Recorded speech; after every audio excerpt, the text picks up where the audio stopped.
Thank you, Mr Deputy Speaker, and can I thank the Minister in advance for her attendance here this evening. And the fact that so many members are still in the chamber is an indication of how serious the members are taking this particular issue. And I'm going to start by just putting a question in the air, and that question is, when is a parent not a parent? And I'm going to follow that up with, when is a child not a child? And I'm going to leave those questions in the air for a few moments. Any of us from my part of the world and other parts of the world that have attended meetings with the parents of children, and I'll refer to them as children, with learning disabilities or intellectual disabilities, will understand the frustration and the pain these people have suffered over the past few years. In April of this year, I was contacted by a constituent in relation to the underspend in the Western Health and Social Care Trust on adult learning disability services. As we were in a period of purdah, I wrote directly to the Chief Executive of the Western Health and Social Care Trust, and following that, myself and several other MLAs from the Western Health and Social Trust area were summoned to a meeting in Londonderry. And some of those members are here in this chamber now. And we were given a presentation. And that presentation really raised more questions than answers. The figure of £8 million was floated, that £8 million may have been underspent in these services. And one of the worst comments, I think, from that particular meeting as we left was, well, we may have to balance the books, but that money may have to come from the services for the elderly. And I see members here nodding. That is exactly what was said to us. But nobody could identify this particular figure or where it comes from. I'm now going to go off script slightly. I'm going to read a portion of a speech that was given by Gemma Doherty, or Gemma McGorty as she was, from Garrison in County Fermanagh. I started work 40 years ago today, Mr Deputy Speaker, and I know you're about to say I'm far too young to have been working 40 years, but 40 years ago today I started working, and I worked with this lady's father. And the letter she has written concludes the speech she made. My final thought today is this: we, the parents and carers of children and adults with disabilities, are soft targets for all those who are supposed to be providing a just and equitable system for us all. They know that we will make ourselves unwell as we turn ourselves inside out in an attempt to take care of our children. They know that we will never abandon them. They know that in many cases a sibling will take over the role when we are no longer fit. They know we are too exhausted to have enough energy to make phone calls and write letters. And they know that for years and years we have not told half the story because we don't want to appear to let our children down, or make it sound that we don't love them, or say that we can't cope and that has suited them. They talk about equal rights for all, yet we all know that even highly intelligent people with physical or mental disabilities find it very difficult to gain employment and face discrimination every day. And as for the children and adults who have the additional complication of a learning disability, well, have a look at Western Trust policy to see what they and their carers' chances are. Most of us know somebody with a learning disability. Most of us know the parent of someone with a learning disability. And how many of us can say that we could do the job they do? My aunt and my uncle had a daughter who had Down syndrome. And my cousin was one of the brightest people I have ever met. If she met you once, she would know you again 30 years later. But my aunt and my uncle were well into their 80s when my cousin passed away in her 60s. And they, in their 80s, were acting still as parents to their child. Back to the question, when is a parent a parent? A parent will always be a parent. But when you are dealing with someone with learning difficulties, you are there on your own in many cases. In the public meetings we have attended, we have seen parents in their 80s bringing along their 60-year-old child.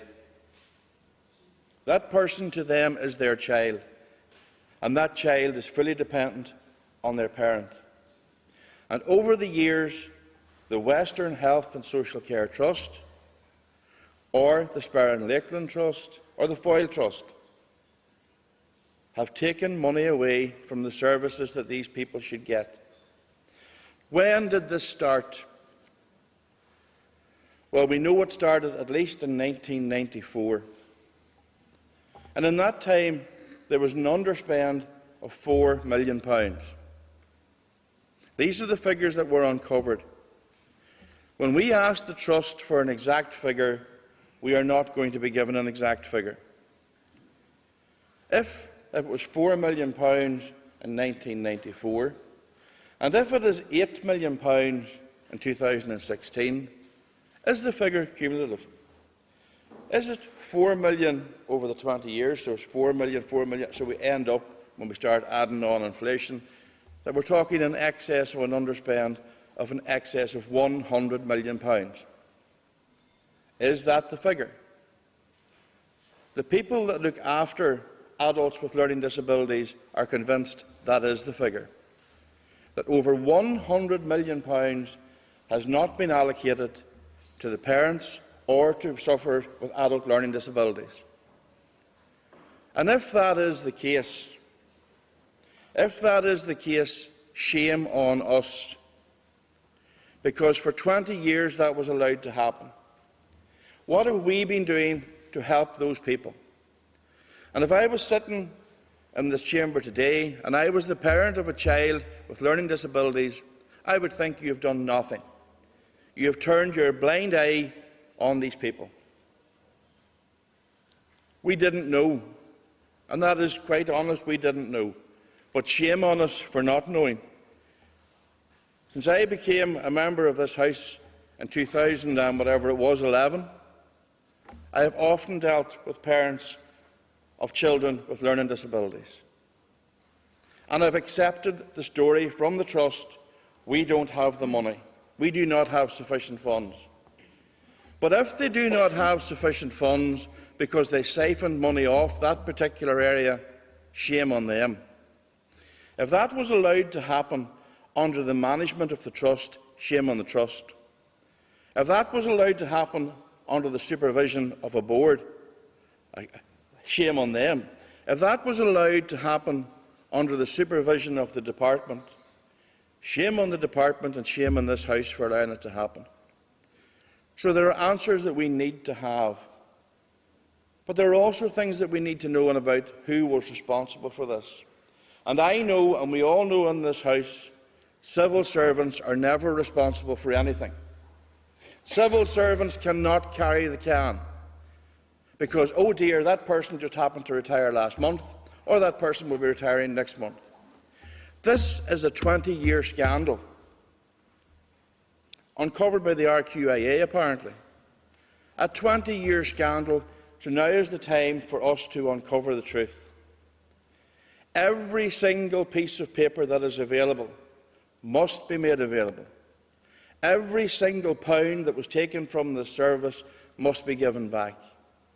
Whenever parents in their 80s cannot get respite care because we did not give the sufficient money to them, that is wrong. But if this Trust did it, and if this Trust Management Board allowed it to happen under the supervision of a healthcare trust, there's quite a few heads have to be knocked together. And when they all head off to their golden retirement with bucket loads of money, what about those they are leaving behind who still have to deal with this? As Gemma's letter says, now Gemma is a lady in her 40s. Gemma has looked after 3 children with learning disabilities. 2 of them have degrees. The 3rd one is at home. During his childhood and adolescence, and now into adulthood, sometimes this person is very difficult to control. wrecked televisions, wrecked rooms, whatever. And that parent for 20, 25 years is looking after that adult. And then when we look at an adult who is in their late 50s, early 60s, and have a parent in their 80s attempting to look after them, and when they ask for respite, it can't be given, because we have closed many of the houses that we used for those services. Why? Why did we close those services? Because somebody said 3 people living in one house can't share a bathroom.